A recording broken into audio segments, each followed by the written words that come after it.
오늘 말씀은 하나님께서 예레미야 선지자를 통해서 이스라엘 백성에게 주시는 말씀인데, 죄로 말미암아 하나님의 징계를 받은 이스라엘 백성들이 나라가 망하고요, 또 일부 지식인들과 왕족들과 고급 관료들이 바벨론으로 포로가 되어가는 그런 비참한 상황, 그러나 그럼에도 불구하고 이스라엘 민족이 다시금 회개하고 하나님을 찾으면 그 모든 어그러진 상황을 다시금 회복시켜 주시겠다고 하는 그런 말씀입니다.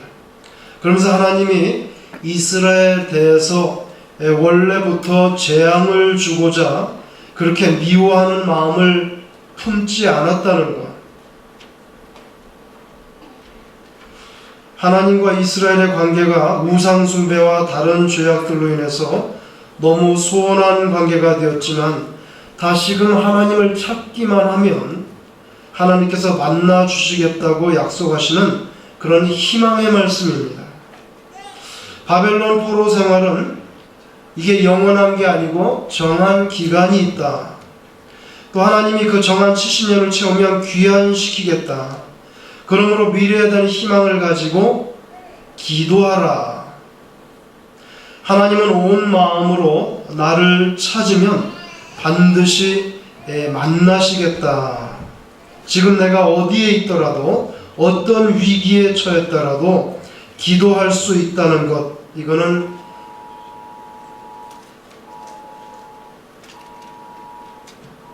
희망이고 그리고 복입니다.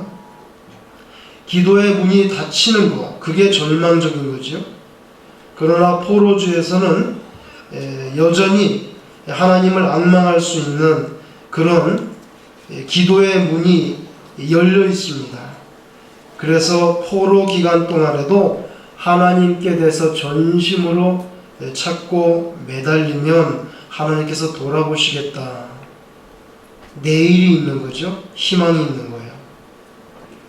여러분들은 지난 일주일 동안 하나님께 향한 그런 기도의 문을 아주 활짝 열어놓고 지내셨는지, 아니면 문을 아주 꽉꽉 닫아놓고 지내셨는지, 아니면 그냥 대충 하나님을 찾았는지, 아니면 오늘 말씀하신 것처럼 온 마음을 다해서 찾았는지. 여러분, 스마트폰 복음률이 전 세계적으로 제일 퍼센티지가 높은 것이 한국이라고 그래요. 100명당 최신 스마트폰을 쓰는 사람이 67명이라고 합니다. 세계 평균은 100명당 14명이고요. 미국은 10위 안에 들지 못해요. 근데 대한민국이 최신 스마트폰 보급률에 아주 1등입니다. 어느 시대보다 통신이 발달되어 있고 그야말로 지구 반대편에 있는 사람에게 단 몇 초 만에 소식을 전해줄 수 있는 그런 시대예요. 인간 사이의 이 소셜 네트워크는 정말 과열된 그런 지경에 놓여 있습니다. 그러나 신앙적인 입장에서 보면 우리의 하나님과의 친화력은 점점점 더 약해지는 것이 아닌가. 유럽에 보면 고디기양식의 아주 삐죽한 그런 높은 교회 첨탑들이 교회에 신자가 없어서 건물이 팔려나가고 그 첨탑들에 누가 들어와 있냐면은 핸드폰 중개하는 회사에 중개탑이 들어와 있어요. 그 중개탑 따로 돈 내서 높이 세우려면 돈이 많이 들잖아요. 그러니까 교회에 종탑을 사가지고 아니면 렌트 해가지고 거기에서 핸드폰 중개탑으로 쓰고 있습니다.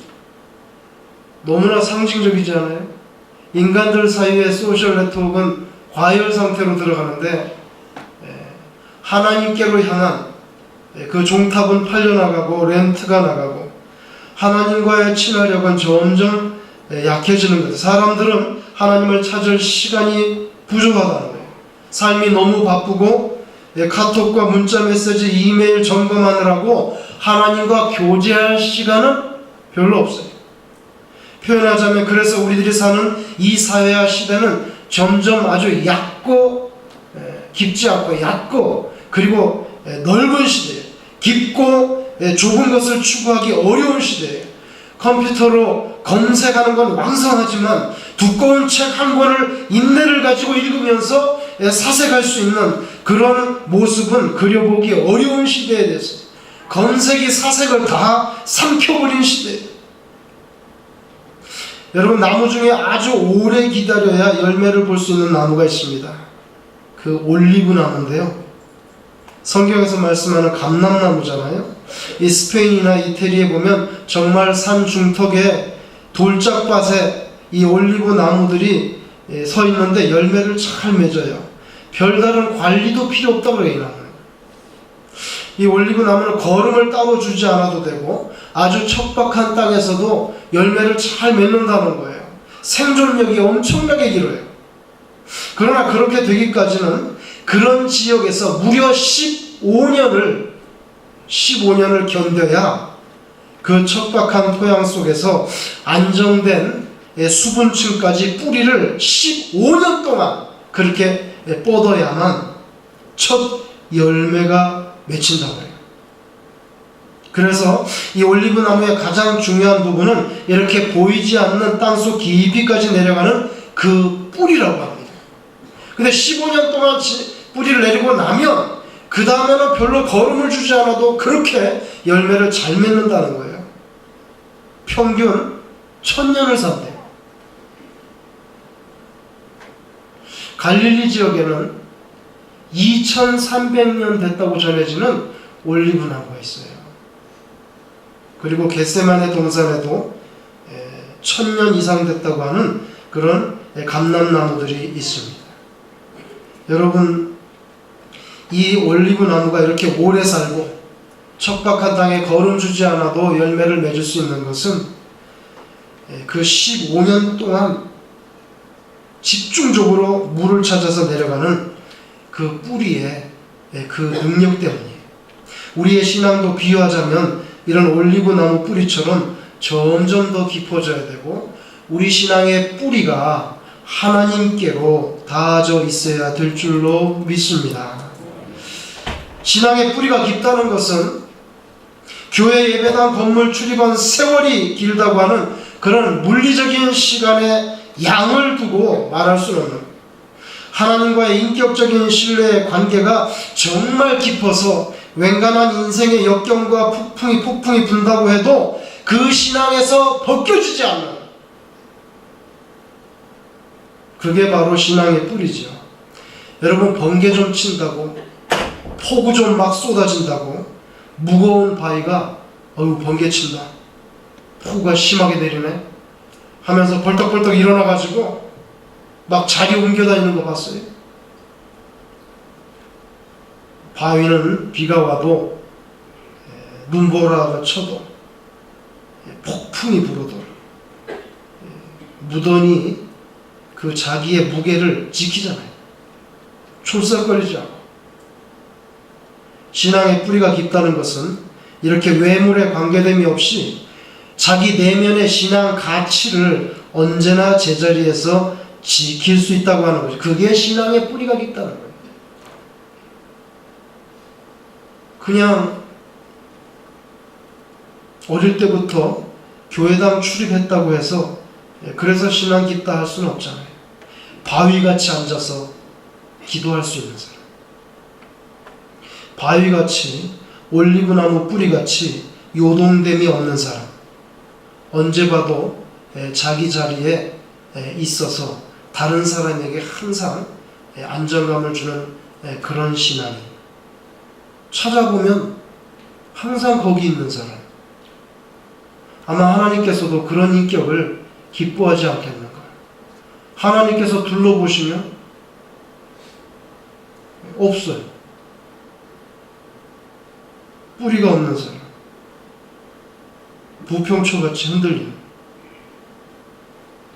그래서 여러분, 늘 자기 내면의 신앙 가치를 지키고 하나님만을 항상 찬양하고 영광을 돌리는 그런 신앙 인격체, 그런 사람이 온 마음으로 하나님을 향해 있는 사람인 줄로 믿습니다.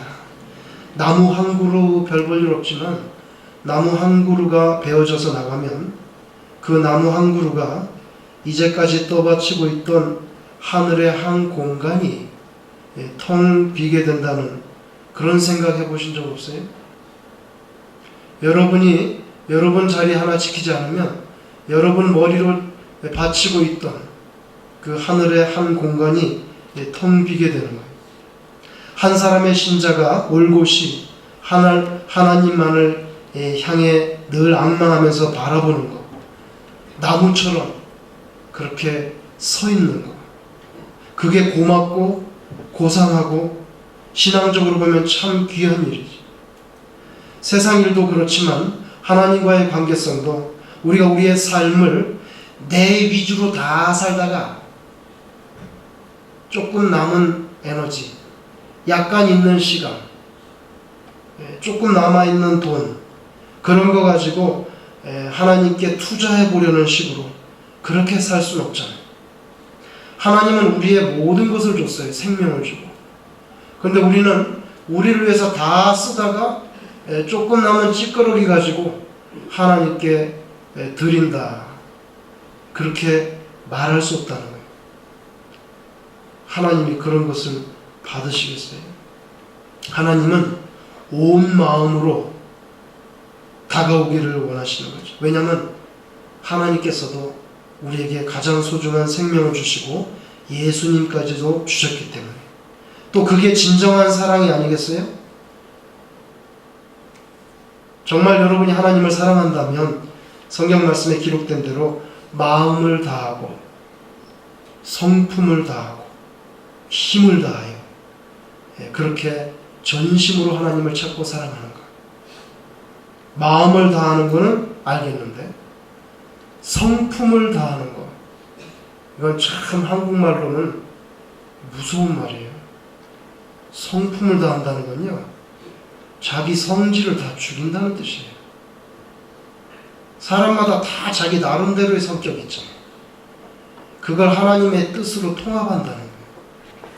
그러니까 마음을 다하고 성품을 다한다는 것은 자기의 모난 본질을 꺾는다는 그런 무서운 결단의 말이기도 해요. 오늘 본문에 하나님께서 기도하면 들어주겠다. 온 마음으로 찾으면 만나주겠다. 바벨론에 포로되었다고 하는 그 심각하고 비극적이고 절망적인 문맥에서도 전심으로 하나님께 부르짖으면 들어주고 만나주겠다. 여러분, 많은 기도와 찬양의 가사로 구성된 시편에 그 신앙 고백들에 보면요, 이 전심으로라고 하는 말이 얼마나 자주 나오는지 몰라요. 시편 119편 2절에 예를 들면 여호와의 증거들을 지키고 전심으로 여호와를 구하는 자는 복이 있도다. 이렇게 말씀합니다. 또 시편 119편 58절에 내가 전심으로 주께 간구하였사오니 주의 말씀대로 내게 은혜를 베푸소서. 145절에 여호와여 내가 전심으로 부르짖었사오니 내게 응답하소서. 여러분, 내게 응답하소서. 내게 은혜를 베푸소서. 좀 건방지다 여겨질 수 있는데 하나도 건방지지 않아요. 왜냐하면 하나님께서 그렇게 해주시겠다고 약속해 주셨기 때문에. 하나님이 약속해 주셨으니까 약속대로 해달라는 거예요. 내가 전심으로 부르짖으니까 내게 응답하시고 나에게 은혜를 베풀어 달라는 거예요. 건방지다 할 수 없어요. 우리가 온 마음으로 전심으로 하나님께 향하려고 하면 다른 지역적인 관심들은 좀 내려놔야 돼요. 그래서 정말 예수 잘 믿는 사람은 어떤 사람이냐면 삶을 간단하게 심플리파이 할 수 있는 사람이에요. 너저분하게 모든 관심사를 뻗쳐놓고 하나님을 집중해서 섬긴다는 건 너무 어렵습니다. 제가 볼 때는 예수 잘 믿을 수 있는 사람은요, 자기의 삶을 줄잡아서 간단하게 정리하는 사람이에요. 한 가지 일을 집중하고 한 우물을 파야 좋은 결과를 기대할 수 있는데 하물며 지존하신 하나님을 대한다 하면서 대충 껄렁껄렁 그렇게 하나님을 찾을 수는 없어요. 한 가지에 집중하려면 나머지 것들을 웬만하면 잘라내고 정리하고 통합할 수밖에 없어요. 뒤로 밀어낼 수밖에 없어요. 하나님을 집중하고 전심으로 다가오는 사람에게 만나주겠다고 약속했어요. 그냥 찌끄러기 가지고 밀어붙이려고 하는 사람 만나준다는 구절은 없어요. 여러분, 사무엘상 7장 3절에 사무엘이 이스라엘 온 족속에게 말하여 이르되 만일 너희가 전심으로 여호와께 돌아오려거든, 진짜 온 마음을 다해서 하나님께로 돌아오려면은 이렇게 해라. 어떻게 했냐면 이방 신들과 아스다롯을 너희 중에서 제거하고, 다시 말하면 하나님을 전심으로 찾는다는 것은 우리 마음 가운데 있는 일단 우상을 없애야 된다. 너희 마음을 여호와께로 향하여 그만을 섬기라. 그리하면 너희를 블레셋 사람의 손에서 건져내리라. 이렇게 말합니다. 여러분, 우리가 말로만 하나님께 전심으로 향한다는 건 안 되고요, 우리 마음 가운데 있는 우상을 일단 다 빼버려야 된다는 거예요. 그거 빼지 않으면서 어떻게 전심으로 하나님께 다가가겠다는 거예요. 우상을 다 빼내고 그리고 전심으로 향하는 자에게 주시는 축복이 있어요. 그 첫째가 두말할 것 없이 영혼 구원입니다. 여러분, 영치 없지만 마지막 순간에라도, 숨이 넘어가기 직전이라도 주님을 구주로 고백하면 구원을 받아요. 대표적으로 예수님께서 십자가 실 때 한편의 강도는요, 그 사람이 무슨 예배에 참여했겠어요? 세례를 받았겠어요? 그 사람이 무슨 자선을 베풀었겠어요? 뭘 했겠어요, 그 사람이? 그렇지만 마지막 순간에 주님을 구주로 고백했을 때 오늘 네가 나와 함께 낙원에 이르리라, 구원받았어요. 세상 사람들로부터 온갖 손가락질을 당하는 인물이었지만 삭개오가 주님 만나기를 간절히 바랬을 때 예수님께서 그 집에 가셔서 오늘 이 집에 구원이 임했다, 즉시 선포해 줬어요. 하나님을 진심으로 찾는 사람들이 받는 두 번째 은총이 있어요. 그 뭐냐면요, 영혼 구원만이 아니라 병 걸렸을 때도 살려주실 수가 있고요, 생명을 연장해 줄 수도 있어요. 여러분이 잘 아시는 대표적으로 히스기야가 죽을 병 걸렸을 때 뭐라고 말했습니까? 기도할 때 엄청난 기도를 드렸어요. 이사야 38장 3절에 보니까 여호와여 구하오니 뭘 구해요? 좀 더 살고 싶다는 거죠. 그런데 근거를 대고 있어요. 내가 주 앞에서 진실과 전심으로 행하며 주의 목전에서 선하게 행한 것을 기억하옵소서. 더 살고 싶다는 거예요. 근데 근거를 댔다고 해요. 뭐라고 말하냐면 진실과 전심으로 행하며. 여러분, 히스기야가 죽을 병에서 노임을 받았어요. 예수님만 의지해가지고 우리 집에 오실 필요도 없다고, 그냥 말씀으로만 해도 된다고. 그 백부장의 종 병 고침 받았잖아요.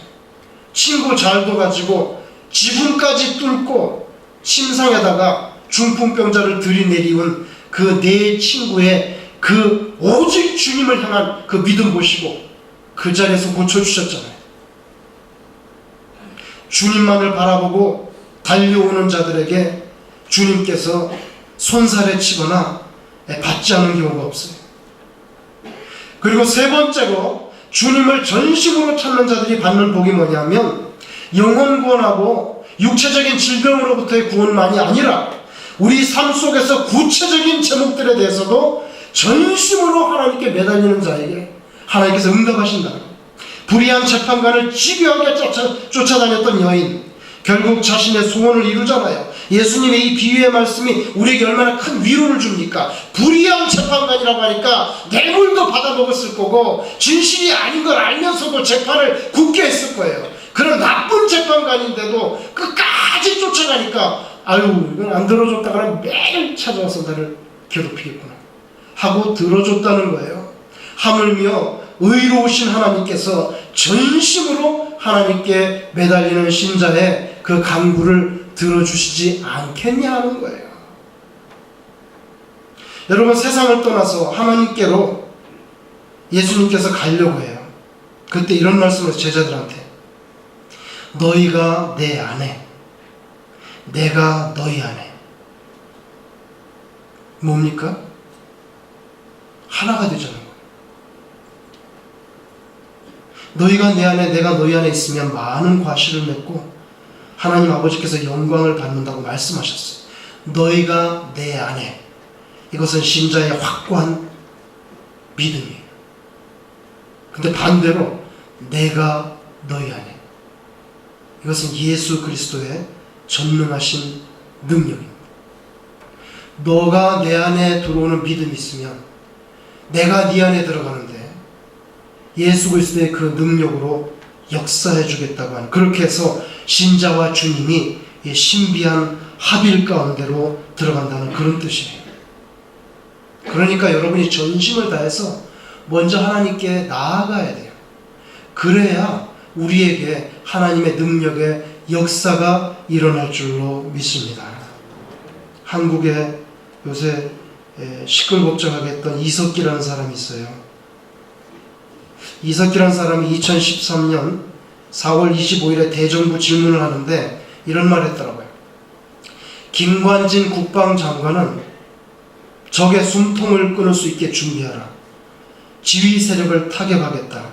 개성공단 인질 억류 시에 군사 조치를 취하겠다는 극단적인 발언으로 국민을 불안하게 만들고 이명박 정부의 사고에 젖어 있어서 박근혜 대통령의 정책 비전을 이해하지 못하고 있다. 이렇게 발언했어요. 의도적으로 박근혜와 김관진 사이를 이간질시켜 놓으려고 하는 그런 인상을 주는 듯한 발언이에요. 마치 박 대통령으로 하여금 하루빨리 김 장관을 경질하기를 바라는 듯한 그런 인상을 주는 발언이에요. 여러분, 북한의 김정은이 가장 스트레스 받는 인물이 있다고 그래요. 이 누구냐면 한국의 김관진 국방장관이에요.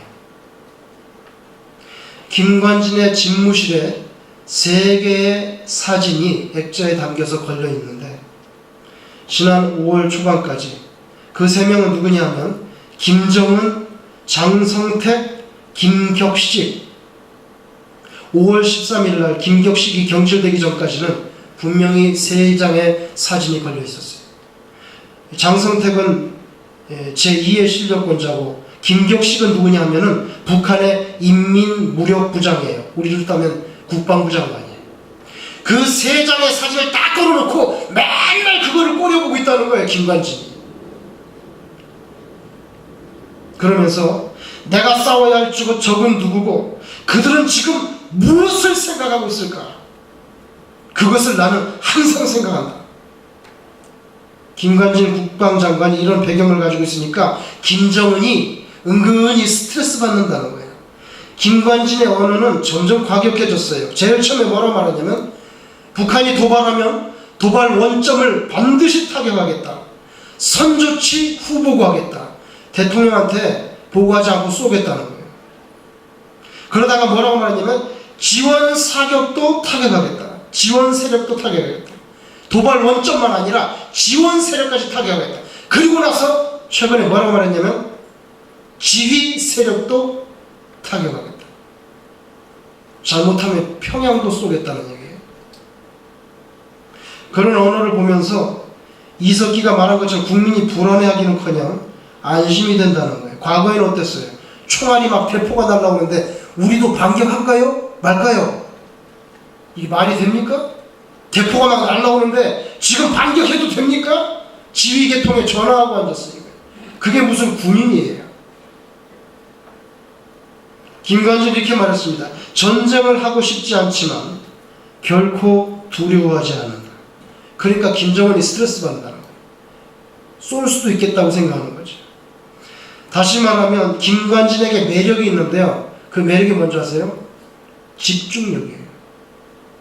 나는 다른 거 관심 없고 적을 섬멸하는 거, 그것만 관심 있다는 거예요. 시인 김지아가 이렇게 말했더라고요. 김관진처럼 무섭고 슬픈 눈을 가진 사람은 처음 봤다. 여러분, 김지아는 오랜 세월 동안 감옥 생활했기 때문에 그의 말은 색달라요. 그의 판단력은 다른 사람과 좀 달라요. 그런데 김관진의 눈은 그렇게 무섭고 그렇게 슬프다는 거예요. 무섭다는 것은 강하다는 뜻이고요. 슬프다는 것은 유사시에 자신의 운명이 어떻게 될지 알지 못한다고 하는 국방장관의 직책이 주는 실존의 깊이가 있기 때문에 그렇게 보이는 거예요. 여러분, 국방장관이면 적을 무찌르는 그거에 집중하면 다 된 거 아니에요? 뭘 더 바라겠어요? 여러분, 이 세상을 크게 볼 때 두 종류의 사람이 있어요. 하나는 통합형이고요. 하나는 분산형이에요. 우리 그리스도인은 신앙적으로 볼 때 통합형으로 살아야 돼요. 김관진의 매력이 적을 섬멸하는 그 한 가지에게만 집중되어 있는 것처럼 예수 믿는 사람의 매력은 어디에 있냐는 거예요. 예수 믿는 사람의 매력은 마귀를 섬멸하고 오직 하나님께로만 달려나가는 그 영적인 집중력이 있느냐. 그거 진짜 예수쟁이라는 거예요. 예배당만 들락날락 한다고 예수쟁이 되나요? 총만 찾다고 군인 되나요? 내 반드시 적을 섬멸하겠다고 하는 그 사명감에 불타야 그게 진짜 군인이지. 내 반드시 마귀의 세력을 무너뜨리고 나는 하나님의 품으로만 달려간다고 하는 그 집중력, 그게 있어야 예수쟁이지요. 고린도서 10장 4절 이하에 우리의 싸우는 무기는 육신에 속한 것이 아니요 오직 어떤 견고한 것도 무너뜨리는 하나님의 능력이라. 모든 이론을 무너뜨리고 하나님 아는 것을 대적하여 높아진 것을 다 무너뜨리고 모든 생각을 사로잡아 그리스도에게 복종하게 하니. 이거 신자의 집중력이에요. 여러분, 저와 여러분이 이 참 복잡하고 험한 바다와 같은 세상에 사시는 동안에 정말 하나님을, 주님만을 간절히 앙망하고 부르짖고, 이거 뭐 대충 찾는 것이 아니라 온 마음으로 전심으로 하나님께 항상 엎드릴 수 있는, 왜냐하면 그분만이 우리 생명의 핵심 고갱이가 되시기 때문입니다. 여러분, 신앙생활 하실 때 복잡하고 지저분하게 관심을 펼치지 말고 나는 마귀와 대적하고 예수님께로 달려간다. 그 한 가지 사실에 포커스를 맞추고 살아가시기를 주의 이름으로 축원합니다.